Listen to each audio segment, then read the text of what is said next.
Yesterday, I was pretty thrilled on my comic channel. I got a nice retweet from Top Cow because I was doing a nice review of a book called Bloodstain. Now, Bloodstain is one of my favorite books out there. It's by Linda Sedgwick, and Linda Sedgwick has been running a nice webtoon.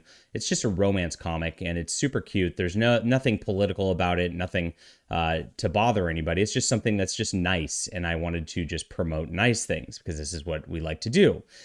We try to promote nice independent creators out there. And this is across the board. I don't really care what your politics are or anything like that. If you have nice independent productions, that's my jam. I am all in on independent comics. And so Top Cow is a company I've followed over the years because of that similar sort of mindset. They've been pushing a lot of independent comics over the years. They've got some cool ones out right now. They've had some cool ones out over time. And so I was thrilled. They retweeted it. They made some nice comments about my video, which I'll show you in a second. And then the woke mob came for them. And with the woke mob coming for them, we see that they caved at the end of the day, and I'll show you exactly why. I'm really sad about this, and I hope that the people at Top Cow watch this video and see that like this kind of thing is not a good thing at the end of the day. These are not your customers. These are concern trolls on the internet who are just worthless people, just leading just absolutely disastrous lives, trying to hurt independent creators like myself and hurt independent creators like you because of the fact that they just like can't have anybody out there with differing opinions on anything. Now, we'll get into my love of Top Cow later in the video here, but we'll talk about what we got going so far. Now, I am an independent creator myself. I have written more than 12 graphic novels in the last few years. I am one of the hardest working people in indie comics, and I have a great reputation for that. I've delivered on Flying Sparks, which over the course of its different volumes has made more than $100,000, so it's doing very well. And sold, of course, more than 3,000 copies of Volume 1 to this date. And we have a new companion volume. This companion volume features beautiful stories. These are superhero stories like Top Cow made in the early 90s. I mean, you know, this is something that like had real heroic fare where like it's good versus evil. I would more liken it to like the DC comics of the late 80s and early 90s because it's a little softer than like Witchblade or Darkness or Cyberforce and that stuff. But if you like old school comics, if you like the way that characters used to progress, that stories used to be real stories, you'll absolutely enjoy this. Now, the companion volume is a great place to start reading my work. They are standalone stories. You get to read about Metagirl, Metaman. It's a lot of fun. 80 pages here for just $25. It's a great deal for indie comics. Now, I'll put this link in the description below. I'd love to get to $2,000, of course, over the course of today. So please back us and support us. There's other options here. If you want to support the channel, we've got Flying Sparks Volume 1 to start the journey there of Flying Sparks. You can get the complete Flying Sparks, which is 6 volumes long, or you can get all of my graphic novels right here, and you get nice deep discounts when you do so at these high tiers. Thank you guys for backing and supporting so far. I really appreciate you for being here. Okay, here we go. Yesterday, as I said, Top Cow was retweeting me, and so this is the retweet, and I'll put my link to my comic channel in the description below too. It's just a review of this book, Bloodstain. I reviewed it positively. I said I love the art, I love the storytelling.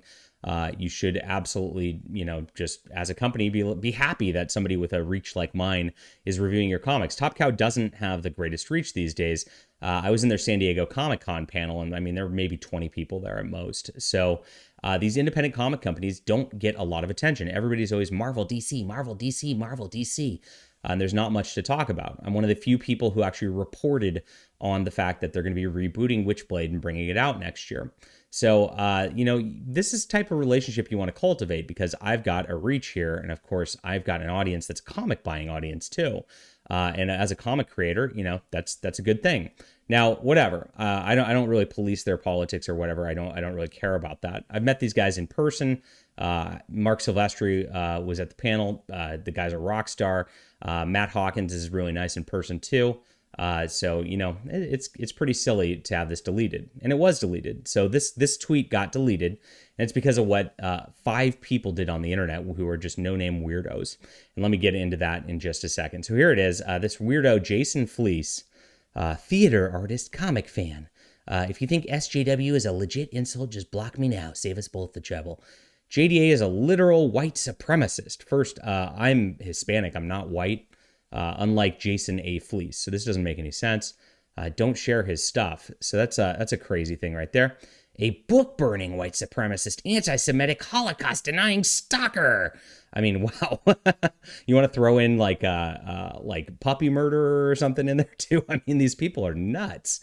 Look at this. And it's just some random A-log sort of deal. Miracle Man. Here it is. And then this was spurred on, and I think this was coordinated in a Discord or something like that, because all these came in at about the same time. And this is what happens: is these weirdos circulate in these little like DM groups or Discords, and they try to plan these little ops on people to try to get you canceled all the time. You just got to ignore it, and that's what I got to tell Top Cow. Like, you know, I'm a professional. I make comics. My customers love me. I'm sweet to everybody. You know, I just had Mike Grell on the channel, a comic book legend. We had a wonderful discussion. You know, it's like you just chill out, and we're very happy over here. But that's really at the end of the day the problem. It's like we're happy, we're having fun, we're enjoying ourselves, and they want us to not be able to enjoy ourselves. They want me to not be able to enjoy Top Cow comics. They want my fans not to be able to enjoy Top Cow comics. They want Top Cow not to be able to reciprocate, and of course, you know, have a nice relationship with just different people in the comic sphere. And this is because these people are so lonely and miserable themselves. They try to bring us all down. They're trying to bring your company down and my company down on this. Here it is. And I just made a joke on the internet. Of course, they can't handle jokes. This is Chloe Handler. Now, Chloe Handler is known for harassing independent creators on the internet. Chloe Handler's had a history of doing this for about 5-6 years, just been a really nasty person to a lot of people. And it just points out that I made a video about Az, who's a very popular YouTube streamer, and I enjoyed his content, and I'm not allowed to enjoy his content, right? And that's what they're saying at the end of the day. He's also a raging transphobe. His opinion on anything should be taken with a shot of penicillin. So listening to this person who has like, you know, 1,600 followers, and then like gets like, you know, 100 backers on their Kickstarter stuff versus me, who's made a lot more money, is insane. Here's the deleted tweet to show that that's been deleted due to just, look, 3 A-logs and Chloe Handler.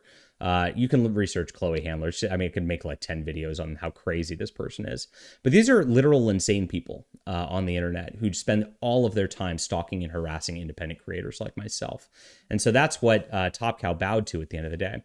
Now, none of these people, I'm sure, buy Top Cow comics, and that's the sad part about this. And this is where I'm going to show off my Top Cow hardcover collection, because I get an opportunity to do so.